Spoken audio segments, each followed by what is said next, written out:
नारा जो धर्म के प्रचार के लिए लगाया जाना चाहिए, आस्था के लिए लगाया जाना चाहिए, जय श्री राम, तो उसको जो है लोगों को डराने के लिए क्यों लगाया जा रहा है कि आप जय श्री राम बोलिए, अगर जय श्री राम नहीं बोलेंगे तो आप हिंदुस्तान में नहीं रहेंगे। तो इस तरह के नारे को जो लगाया जाता है, कैसे आप देख रहे हैं, क्या वजह है? देखो, वही दहशत की राजनीति करनी है। अगर आपके पास मुद्दे हो तो आप मुद्दों की राजनीति करो। अगर आपने कोई काम किया हो, मुझे एक काम आज भाजपा का बता दीजिए जो भाजपा ने किया है, जिसपे आप बोले कि जाके सड़क पे लोगों से डिस्कोर्स कर सके, बात कर सके, जिसपे आपने राजनीति की हो। जब कोई काम ही नहीं किया तो आप दहशत की राजनीति करोगे ना। योगी जी ने साफ कर दिया है कि हमने मंदिर बना दिया, लोग हमें वोट देंगे, लोगों सुरक्षा दे रहे हैं, अब दंगे नहीं हो रहे हैं। तो लोग, सीधी सी बात है, जो इंसान इतनी देर से चिल्लाता है राम मंदिर, वो उसी चीज़ पे तो वोट मांगेगा ना आपसे। अब जिन लोगों ने ये मांग रखी थी वो उस राम मंदिर से रोजगार भी ले लें, वो उस राम मंदिर से अपनी बेटियों की इज्जत भी बचा लें, वो उस राम मंदिर से अपने सारे काम कर ले जिन्होंने ये चीज़ मांग करी थी। और यही तो मुद्दा उनके पास था। और मुद्दा क्या? और ये मुद्दा अभी तक आपको क्या लग रहा है ये चीज़ें बन जाएंगी?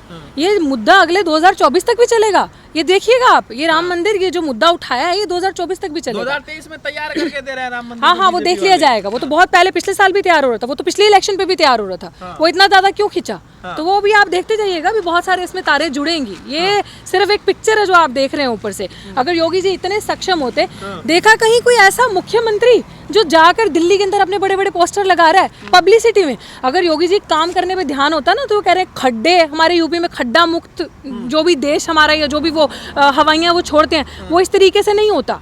सिर्फ और सिर्फ इस सरकार को, स्पेशली आदित्य सिंह बिष्ट का ध्यान रहता है, सिंपल ध्यान रहता है आदित्य सिंह बिष्ट का, कि किस तरह से पब्लिसिटी हो। आप नोएडा, सुनो तो सही आप मेरी बात, आप नोएडा में जाके, मोदी के बाद योगी पे, मोदी पे भी आ रही हूँ, आप जाकर जरा नोएडा के अंदर या यूपी के अंदर जाकर देखें, सिर्फ पब्लिसिटी है, कुछ नहीं है। जितना पैसा बड़े बड़े स्टैचूज में, बड़े बड़े पोस्टर्स में ये खर्च करते हैं, दे दो गरीबों का भला कर दो। अगर आप देश में आज अनाज बांट रहे हो, झोला दे रहे हो, दिखा रहे हो, झोले के ऊपर इतनी अच्छी पब्लिसिटी करो कि किसी तरीके से हमारा नाम हो, लोगों की नजरों में हमारा चेहरा बस जाए, तो इसका मतलब देश में खाना खाने को नहीं है ना।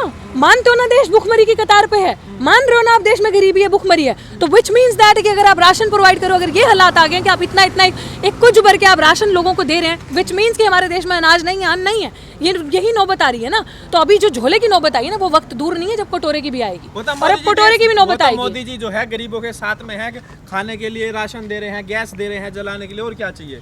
मैं कह रही हूँ ना कि मोदी जी के बारे में वही गैस दे दिया, राशन दे दिया, उनके बारे में जितना कहो उतना कम है। एक देश का ऐसा पहला प्रधानमंत्री हमने देखा होगा, याद है, जिन्होंने भाषण दिया था और ये बात कही थी, जो हमेशा अपने कुछ भी हो देश को पहले रखिए। ऐसा प्रधानमंत्री कहीं देखा है? वाक्य में जैसे सीखने की बात है, देश को पहले रखा, देश बेचने में, देश बदनाम करने में, देश के बोलियां लगाने में। चलिए, अगर उत्तर प्रदेश की बात कर ले, अगर हिंदुत्व मॉडल नहीं चलेगा तो फिर क्या चलेगा? मतलब क्या मतलब कि हिंदुत्व मॉडल तो किस चीज का बोल, हाँ, किस चीज का बोलबाला है? हिंदुत्व मॉडल का ये बोलबाला है कि बेटियों का दिन दहाड़े हर जगह रेप हो रहा है, दलित की बच्चियां, गरीब की बच्चियां मर रही हैं, ये हिंदुत्व का मॉडल। ये बेटी बचाओ बेटी पढ़ाओ का नारा है कि जहाँ पे कोई सिक्योरिटी नहीं, कोई सुरक्षा नहीं है, कोई रोजगार नहीं है, नौकरी नहीं है, हर कोरोना के बाद। एक सेकेंड, हिंदुत्व का मॉडल, एक सेकेंड, हाँ, डाटा, वो जैसे हर चीज मैनिपुलेट होती है वैसे डाटा भी मैनिपुलेट हो जाता है। इस सरकार के लिए जैसे ईवीएम से जीत के यहाँ पे आना ना, खैर उस मुद्दे पे I don't want to talk about, but जैसे सरकार में बने रहना ना, इस सरकार के लिए बहुत आसान है हर एक चीज को मैनिपुलेट करना। तो मुझे तो आप ये पाठ पढ़ाइए मत कि हिंदुत्व का मॉडल के अलावा ऑल्टरनेटिव क्या है। ये आप ही लोगों की वजह से ना लोगों के दिमाग में ये चीज आती है। ऑल्टरनेटिव बहुत अच्छा है, और ऑल्टरनेटिव बहुत है, और यूथ आपको ऑल्टरनेटिव दिखा रहा है कि ऑल्टरनेटिव क्या है इस देश में। हम लोग हैं, बिल्कुल है। वो जो रोजगार की बात करेगा, जो सुरक्षा की बात करेगा, जो बेटियों को सिर्फ दिखावे में बचाने की, बेटी पढ़ाने और बचाने की बात नहीं करेगा, जो असली में से आकर सड़कों पे खड़ा होगा मुद्दे पे है। इस प्रधानमंत्री के बाद जो हिंदुत्व की बातें करते हैं,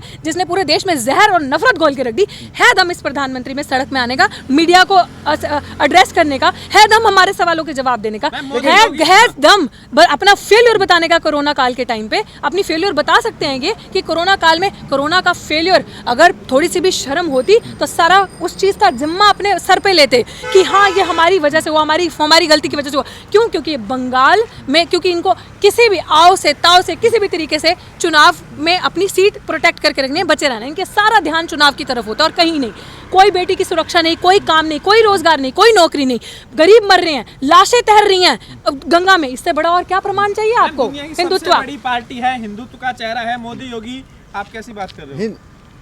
किस चीज का चेहरा है? हिंदुत्व का। हाँ, तो जो देश में अभी कोरोना काल में हुआ उसका चेहरा कौन है? जो बेरोजगार युवा हो गया, इतना 10 साल के अंदर कभी बुरा हाल नहीं हुआ देश का, जो भी हो गया उसका चेहरा कौन है? बेटियों के साथ दिन दहाड़े रेप हो रहा है, यूपी के अंदर रेप होता है तो संरक्षण और जो सुरक्षा मिलती है वो आरोपियों को मिलती है। कभी किसी देश में ऐसा नमूना, कभी किसी जगह पे आपने ऐसा नमूना देखा कि अगर मान लीजिए किसी ने रेप किया है, किसी बंदे ने रेप किया और आप उस बंदे को सेव करने के लिए रैलियां निकाल रहे हैं और सभाएं कर रहे हैं, कभी किसी देश में ऐसा नमूना देखा? इससे बड़ा नमूना आप क्या पेश करेंगे? आपको हजम नहीं हो रहा है, एक चाय वाले का बेटा है, गरीब का बेटा प्रधानमंत्री बना, ओबीसी प्रधानमंत्री बना, आपको हजम नहीं हो रहा है और आप टुकड़े टुकड़े गैंग के लोग हैं, देश के साथ नहीं। हाँ, हमें बिल्कुल हजम नहीं हो रहा। ऐसा बेवकूफ नालायक इंसान हमारे सिर पे अगर कोई चढ़ के रहेगा, ऐसी पार्टी में जो लोग बैठे हैं, हमें बिल्कुल हजम नहीं हो रहा, क्योंकि हम पढ़े लिखे जागरूक युवा हैं। हमें पता है कि देश बर्बादी की ओर जा रहा है, देश में सब कुछ खत्म हो रहा है। देश की इकोनॉमी अगर आप देखें तो हम इसलिए बार बार आके बोलते हैं क्योंकि हमें पता है कि आगे आने वाले टाइम पे हमारे पास कुछ नहीं रहेगा। ये वो फैसिज्म आ जाएगा जिसमें हमारी आवाज़,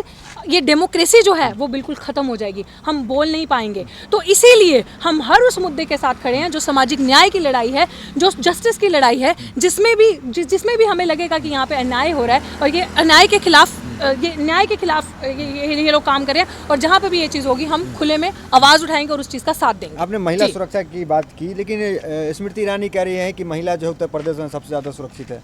बिल्कुल, बहुत सुरक्षित है। आप मुझे बताएं कि अभी तक इतने क्राइम जो महिलाओं के साथ होते आए हैं इस देश में, जो महिलाओं के साथ क्राइम होते हैं वो कहाँ पे हुए हैं? आप मुझे बता दें कि अगर आप रिकॉर्ड चेक कर लें, अगर आप एक्चुअल डेटा पे जाए तो वो नहीं मानने को तैयार है, तो हम मानने को तैयार है क्या? दुनिया मानने को तैयार है क्या? हम लोग बेवकूफ़ हैं जो चिल्ला रहे हैं, जो सच बता रहे हैं? हम लोग बेवकूफ़ हैं क्या? और आप लोग पत्रकार लोग खुद जानते हैं कि यूपी में सबसे ज़्यादा अगर कहीं महिलाओं के साथ बुरा होता है तो वो यूपी में होता है। अगर रेप में अगर आप देखे जाएँ तो यूपी नंबर 1 है उस चीज़ में, और संरक्षण भी और रक्षा भी। और किसके लोग इस तरह की महिलाओं के साथ बलात्कार करते हैं और बुरा हाल करते हैं, वो आज कहाँ पे जाके बैठे और उनकी पोजीशन किस पार्टी में है वो भी आप देख सकते हैं। आप यहाँ क्राइम करें, आप यहाँ रेप करें और अपनी टिकट पक्की करें। This is what is happening in our country, और इस सरकार के अंदर रहते हुए ये सारी चीजें हो रही है। लेकिन संतों की सरकार मानी जा रही है योगी जी संत आदमी है।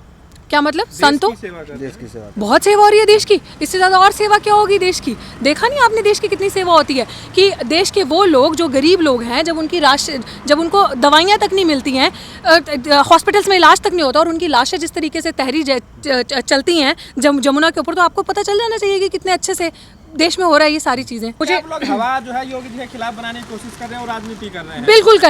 बिल्कुल करेंगे हवा योगी जी की, क्योंकि हम सच दिखा रहे हैं, हम सच बोलते हैं, and I don't have any shame in that saying that. बिल्कुल, अगर आप इसको राजनीति का नाम देके खुश हैं तो I accept that, I don't mind that, अगर आप इसको राजनीति का नाम, लेकिन हम जागरूक कर रहे हैं, हम जागरूक कर रहे हैं लोगों को, उनके हक। गुमराह करेंगे आप? हाँ, गुमराह वो करते हैं, जागरूक हम कर रहे हैं। Don't put your words in my mouth. जागरूक वो करते, गुमराह वो करते हैं, हम लोग जागरूक कर रहे हैं। और वो क्यों ना कटेंगे हमसे? क्यों उनको तकलीफ नहीं होगी इस तरीके की हमसे? क्योंकि हम सच बोलते हैं। और जो झूठ की सिर से लेके पैर तक झूठ से बनी हुई सरकार है, जिन्होंने आज दिन तक कोई काम नहीं किया।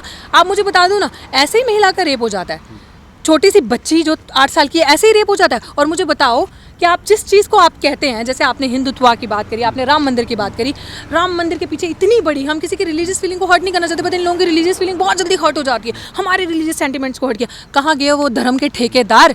जब मंदिर के अंदर मंदिर का पुजारी इस तरह की हरकत करता है, आकर बोलो ना, जो हिंदू धर्म को बचाते हैं वो आकर उस पुजारी के खिलाफ क्यों नहीं खड़े होते? क्यों नहीं हमारा साथ देते उस बच्ची के न्याय के लिए? अगर इतना ही प्यारा है तो योगी जी को बोलो निकल के आए, हमारा साथ दें उस बच्ची के लिए। बीजेपी वाले कह रहे हैं आप लोग जो है हिंदुत्व के खिलाफ बोलते हैं, कभी आपकी हिम्मत नहीं इस्लाम के खिलाफ कुछ बोल दे, मौलवी के खिलाफ कुछ बोल दे। गलत करेंगे तो बोलेंगे, जब गलत नहीं है तो क्यों बोले? जब गलत करेंगे तो बोलेंगे। आप चाहते हैं कि आप किसी एक धर्म को बदनाम करके और उनके लोगों को डराएंगे, धमकाएंगे, तो हम भी आपके साथ मिलकर गलत में भागीदारी बने आपकी, हम भी आपका साथ मिल जाए। क्यों बोलें? जब गलत करेंगे तो बोलेंगे। और अगर गलत, चाहे वो हिंदू का हो, एक सेकेंड, अगर वो हिंदू का भी बच्चा हो, चाहे वो मुसलमान का हो, जो गलत, चाहे वो दलित का हो, आदिवासी का हो, पिछड़े का हो, अगर वो गलत करेगा, अगर इस तरीके से, जिस तरीके से रेप होता है, अगर या अपहरण होता है या मॉब लिंचिंग होती है, ये कोई भी करेगा तो हम लोग इसी तरीके से उसके अगेंस्ट खड़े होंगे। ये हम लोग, आप लोगों को पता भी है हमारा इतिहास, और हम लोग ऐसे खड़े होंगे। हमारे लिए कोई ऐसा नहीं है कि हम किसी का, हाँ, जब दिन दिहाड़े इस तरह की गुंडागर्दी करोगे, इस तरह के हेट स्पीच करोगे, गंदे नारे लगाओगे, तो हम आपको दिखाएंगे कि देश आपके बाप का नहीं है, ये देश जितना आपका है उससे कई गुना ज़्यादा हमारा है। नाकामियां गिना रही हैं, तो फिर ये जो विदेश में डंका किस चीज़ का बज रहा है? कौन सा डंका बज रहा है? वो मोदी जी के दिमाग में ही बज रहा है। अच्छा, विदेश में कोई डंका नहीं बज रहा। विदेश ने देखा है, विदेश ने जितना फार्मर प्रोटेस्ट को या और भी कई चीज़ों को सपोर्ट बाहर से आता है, एज इन की जिस तरीके से वो कहते हैं कि बाहर से इन लोगों को बहुत मॉनिटरी सपोर्ट आ रहा है, ये वो not like that. What I am saying कि जितना सपोर्ट, जितने जागरूक लोग बाहर से आवाज़ उठा रहे हैं, सब समझ रहे हैं डंका क्या बज रहा है। जैसे कहते हैं ना, डंका इस तरीके से बजता है कि इनका मजाक उड़ाते हैं वो लोग, और उनको लगता है कि वाकई में कि किस तरह का एक मूर्ख इंसान है जिसको दिख नहीं रहा कि देश का कितना बुरा हाल है, और वो दिखाना चाहता है जिस जो नज़रिया वो देख रहा है दुनिया को। पर दुनिया, ये लोग बेवकूफ़ नहीं है, हमारे देश के लोग जागरूक हो रहे हैं,